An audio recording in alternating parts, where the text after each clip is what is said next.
Alhamdulillah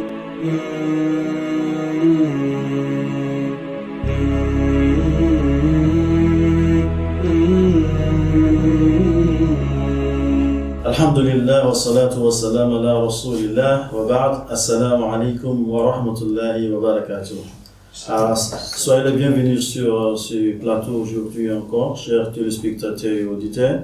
Inch'Allah, nous sommes toujours sur le sujet du djihad. On parle ici de l'utilisation, du mauvais usage et aussi de l'abus de la notion de djihad. Moi, c'est Teslim Adiyema et j'ai avec moi encore ici aujourd'hui Ustaz Murtala Saad. Assalamu alaikum wa rahmatullah. Et aussi Ustaz Abrahman Moukaïla. Assalamu alaikum wa rahmatullah. Inch'Allah, dans ce 43e épisode de ce programme, on est toujours sur le sujet du djihad. Et ma question aujourd'hui, la première question aujourd'hui, Inch'Allah, j'aimerais commencer avec l'Ustaz Murtala. Est-il permis d'initier le djihad dans le but d'établir un État islamique dans une société où il n'y en a pas où les musulmans sont majoritaires? Par exemple, est-il permis à un groupe de musulmans nigériens, par exemple, de combattre l'État nigérien pour établir un État islamique? Alhamdulillah Rabbil Alamin, wa salatu wa salam ala Rasulillah al-Amin, amma ba'd. Nous remercions Allah subhanahu wa ta'ala qui nous a une fois encore donné cette occasion de se présenter ici pour toujours essayer de donner des éclaircissements par rapport à ce thème combien important qui nous parle du djihad en islam. Cette fois-ci, la question est de savoir la possibilité ou la permission à un groupe de faire, d'essayer de voir comment établir un État islamique en donnant l'exemple du Nigeria. Ce qu'il faut peut-être savoir, c'est toujours un amour, c'est toujours un espoir de tout musulman qu'il espérait, il souhaitait de vivre dans un État islamique. C'est quelque chose qui est extrêmement important. Mais avant d'arriver à cela, il y a beaucoup de choses qu'il faut faire au préalable.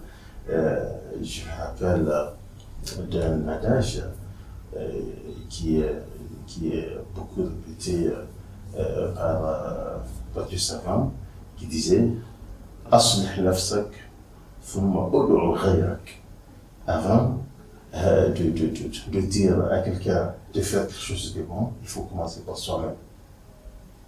Et il y a un autre adage qui disait que « Aqimu dawlat al-Islam fi nufusikum taqum ala ardikum » c'est-à-dire essayez de vous purifier, essayez d'arranger vos relations avec Allah, essayez d'être bon, essayez d'être un modèle en islam, essayez de copier le prophète sallallahu alayhi wa sallam dont ces caractères sont ce que le Coran est en train de nous enseigner.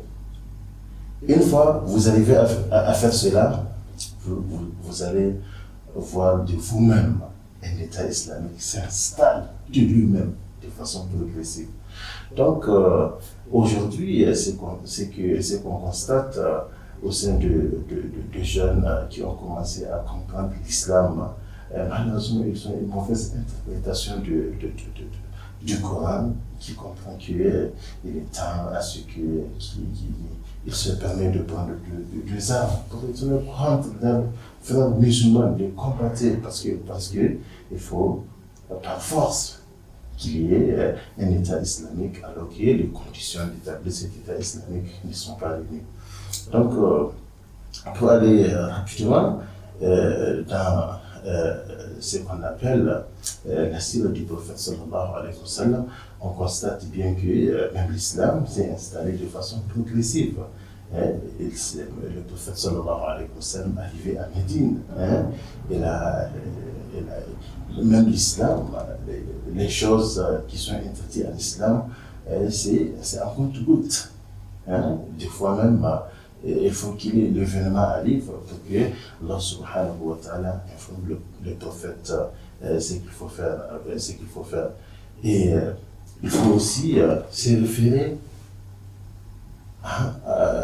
des enseignements du Coran. Qu'est-ce que l'islam nous enseigne par rapport à l'appel à l'islam? Il y a le verset de la sourate An-Nahl, là où Allah subhanahu wa ta'ala disait Ud'u ila sabili rabbika bil hikmati wal maw'idati al-hasana. Si vous voulez appeler vers Allah subhanahu wa ta'ala, il faut toujours utiliser de bonnes paroles, de bonnes manières, de bons exemples. Il ne faut pas utiliser la force, parce que le prophète sallallahu alayhi wa sallam n'a jamais utilisé la force pour contraindre des gens à embrasser l'islam. Donc il y a toujours cette souplesse, cette bonne manière de faire dont l'islam et le prophète sallallahu alayhi wa sallam nous a enseigné. Donc l'islam, de façon ramassée, il œuvre pour qu'il y ait plus de la justice, pour qu'il y ait plus de l'équité, pour que les règles et les principes et la charia du musulman soient établis. Mais ça, comme je le dis, ça demande une préparation préalable qu'il faut, et ça demande un travail dont chacun parmi nous a le droit de le faire, c'est-à-dire de commencer par soi-même, ensuite commencer par sa famille, ensuite commencer par ses voisins, ainsi de suite. C'était comme ça même au début de l'islam. Allah subhanahu wa ta'ala a demandé au prophète sallallahu alayhi wa sallam de propager l'islam. Allah ta'ala a'lam. Inch'Allah. Donc, la réétablissement du monde musulman, ce qu'on appelle le khilafa, doit être une chose progressive. Ce n'est pas une chose, on ne doit pas être pressé à rétablir le khilafa. Donc, il faut que chaque musulman individuel arrange ses propres affaires d'abord. Il faudrait qu'on se purifie d'abord avant de vouloir purifier la société. Parce que lorsqu'on fait cela, automatiquement la société commence à se purifier. Et on peut maintenant commencer, quand on parle, les gens nous écoutent, quand on dit faites ceci, ils ont confiance à tout ce qu'on dit.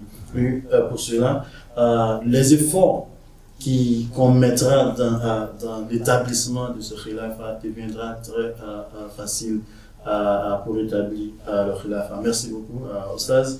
Oustaz, quelle est la voie à suivre pour les musulmans intéressés par une plus grande influence de l'islam dans leur société de résidence? Alhamdulillah, wa salatu wa salam ala Nabi al-Mustafa, merci de m'avoir donné la parole.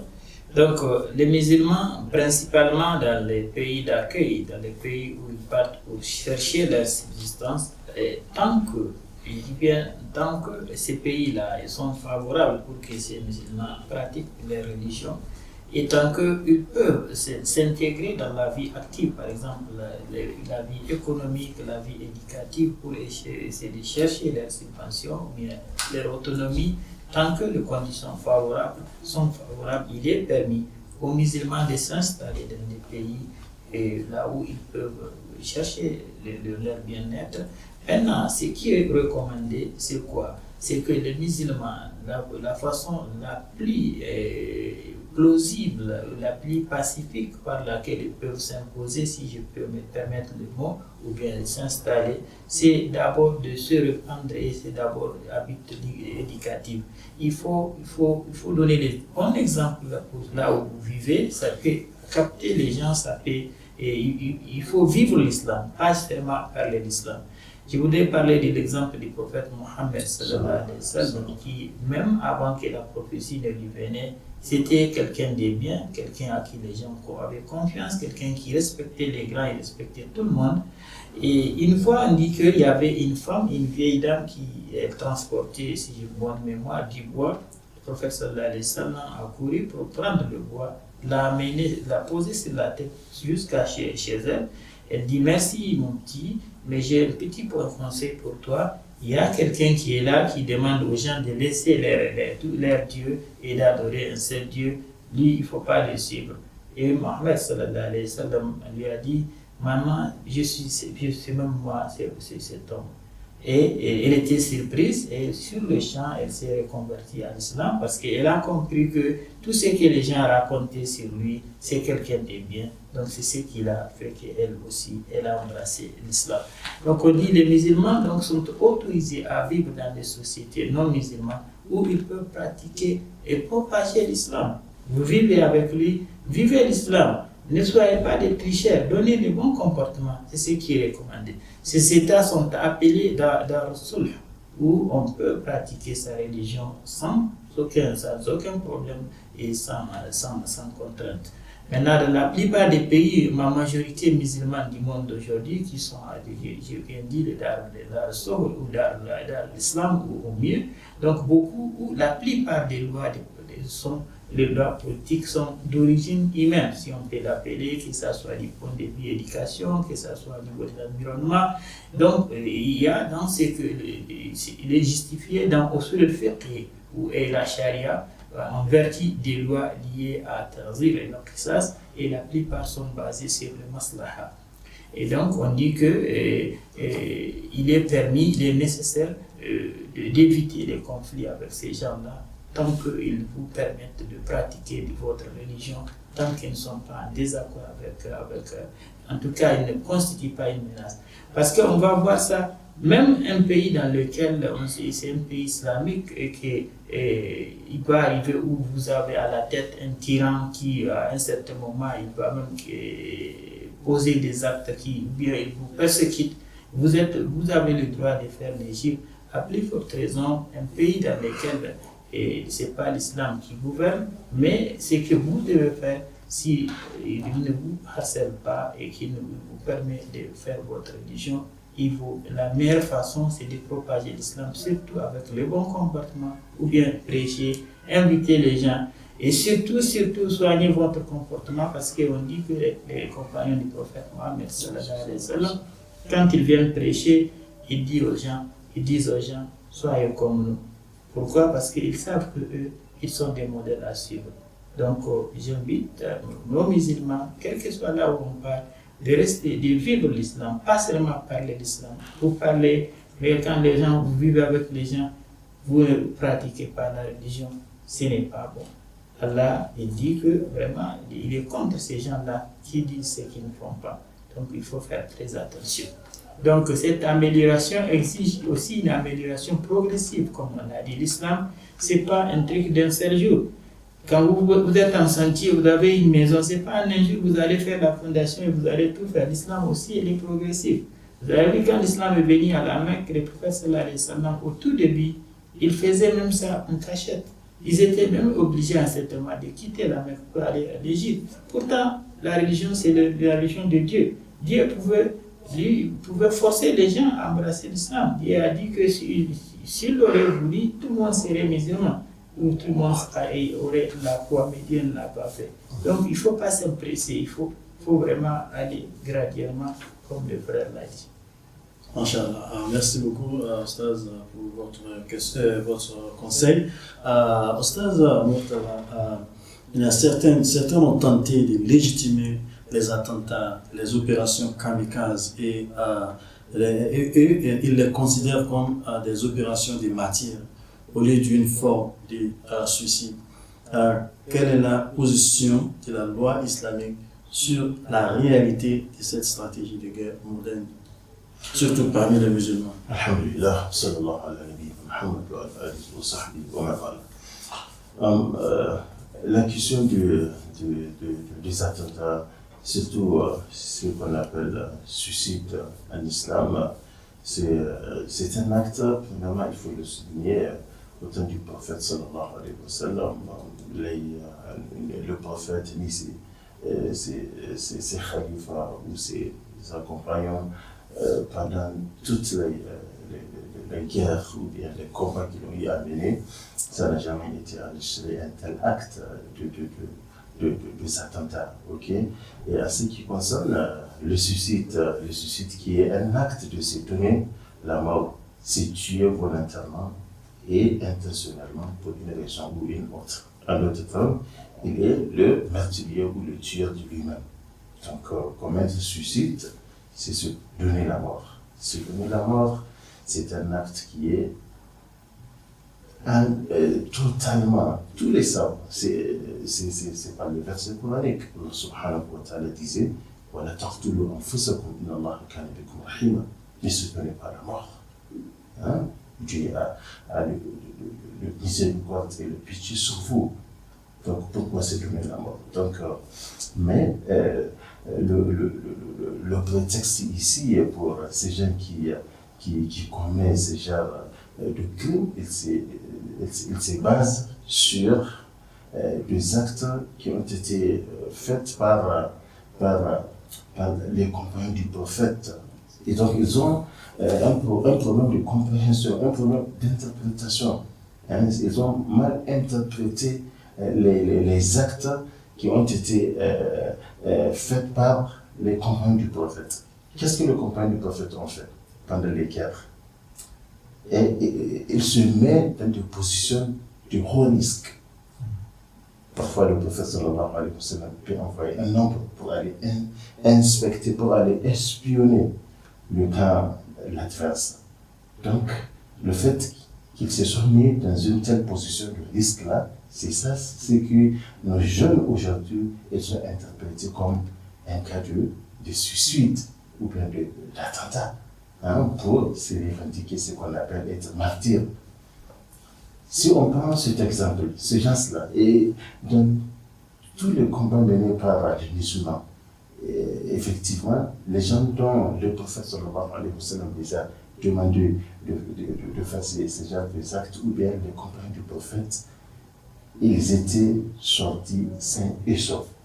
Il y a personne de nous qui a eu la mort à travers ces actes-là. Et puis ces gens-là, quand ils entreprennent cet acte, ce n'est pas eux-mêmes qui se donnent la mort. Même s'ils ont été identifiés, ils ont été capturés, soit tués, ou bien libérés contre toute rançon. C'est ce qui a été fait. Donc, on ne peut pas le mettre comme un acte de suicide. C'est totalement différent. Le suicide, c'est quelqu'un qui essaie de se tuer de lui-même. Or, avec le cas de compagne du prophète, ce n'est pas le cas. Donc, le fait de se suicider ou bien de commettre un acte de suicide, hein, c'est un acte qui est totalement interdit en islam. Je venais de citer le passé là où Allah subhanahu wa ta'ala disait et le prophète sallallahu alayhi wa sallam disait dans ce hadith de l'imam Muslim, quiconque se suicide avec quelque chose dans ce monde, il sera puni avec elle le jour du jugement. Donc tu te donnes la mort, hein, en faisant des suicides, soit tu as pu des acides ou un comprimé qui peut ôter ta vie. Ce qui est sûr, pour un musulman, c'est un acte qui est totalement interdit. Et le prophète sallallahu alayhi wa sallam, dans ce deuxième hadith de Bukhari, disait qu'en réponse à un homme qui s'est suicidé, il dit, Allah dit, mon serviteur s'est empressé d'apporter la mort sur lui. Donc j'ai déclaré le paradis illégal pour lui. Quelqu'un qui s'est précipité pour se donner la mort, le prophète sallallahu alayhi wa sallam, dans le hadith al-Qudsi, là où c'est Allah subhanahu wa ta'ala qui parle, il dit que donc le paradis est devenu illégal pour lui. Donc il ne sera pas admis dans le paradis. Donc Donc il faut au lieu de se presser de se tuer, il faut se presser de demander à Allah le pardon. Exactement. Il a notre père. Il n'a pas dit il a croté l'enfance. Oui. Même le prophète sallallahu alayhi wa sallam disait toujours Is'alullah as-salam wal afiya. Il y a eu des gens qui demandaient même d'être tués dans une guerre religieuse, mais le prophète disait toujours demander la santé. Is'alullah as-salam wal afiya. Demander la paix et la santé. Ok? Donc, un bon nombre de situations à haut risque dans le musulman qui j'ai cité, dont les compagnons du prophète ont pris ce risque après l'autorisation du prophète sallallahu alayhi wa sallam. On a rejeté ce beau nombre-là. Ça a été les gens qui ont fait cet acte-là ont survécu, c'est-à-dire ils ont accompli leur mission sans qu'ils soient ni pris, ni être blessés, ni être capturés. Voilà.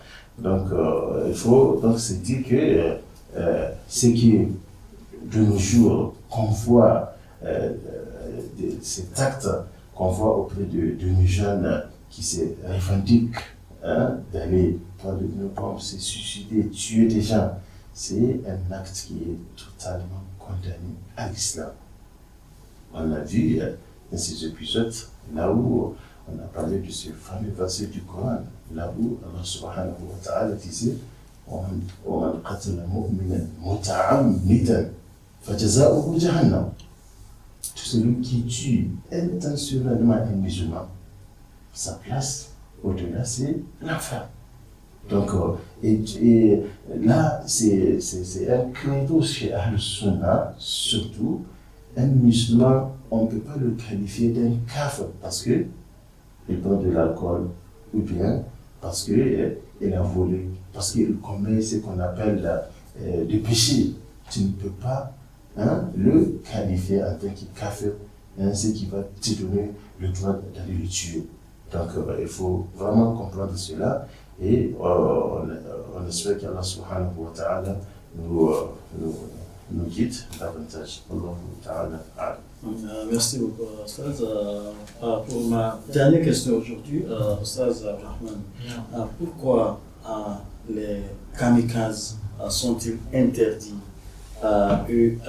les missions kamikazes, les attentats suicides sont-ils interdits et quelle est l'histoire de cette stratégie dans l'histoire contemporaine?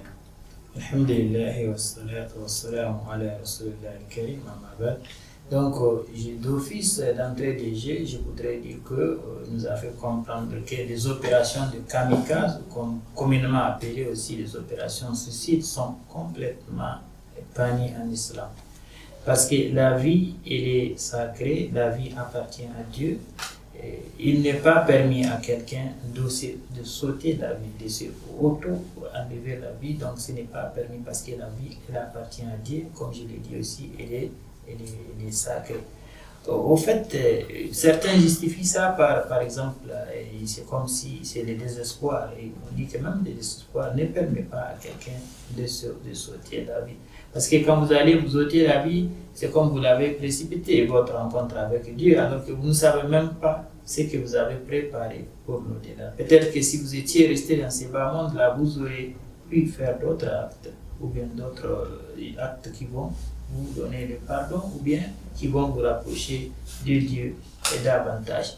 Il y a un autre verset dans le Coran dans lequel Allah il interdit aux gens, aux musulmans ou bien aux croyants de se jeter ce qu'on appelle entre guillemets dans la gueule du loup. C'est-à-dire tant qu'il y a même une maladie, par exemple une épidémie, quand elle est déclarée quelque part, et donc en islam, et il est interdit d'aller s'exposer, dire que non, je crois en Dieu, j'ai la foi. Non.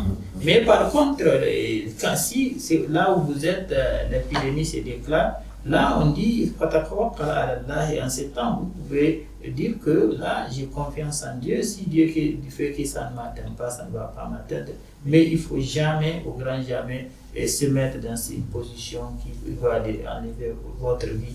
De la même façon, il est interdit d'enlever la vie de quelqu'un sans raison valable, sans une déclaration de guerre. Vous n'êtes pas en guerre contre les gens, vous levez de façon isolée, vous ôtez la vie à quelqu'un. De cette même façon, vous n'avez pas le droit de vous ôter la vie à vous-même, parce que cette vie, bien que vous êtes une personne, vous pensez que vous êtes indépendant ou quoi que ce soit, votre vie, elle ne vous appartient pas, parce que vous n'êtes pas la personne qui vous a donné la vie, c'est Dieu qui vous a donné la vie.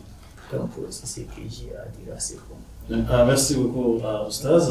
Nous avons bien entendu les explications qu'on vient de nous donner sur le fait qu'il n'est pas permis aux musulmans de se ôter la vie. Les différents hadiths du Prophète sallallahu alayhi wa sallam ont été mentionnés aussi à ce égard. Donc, le musulman n'a pas le droit de se ôter la vie.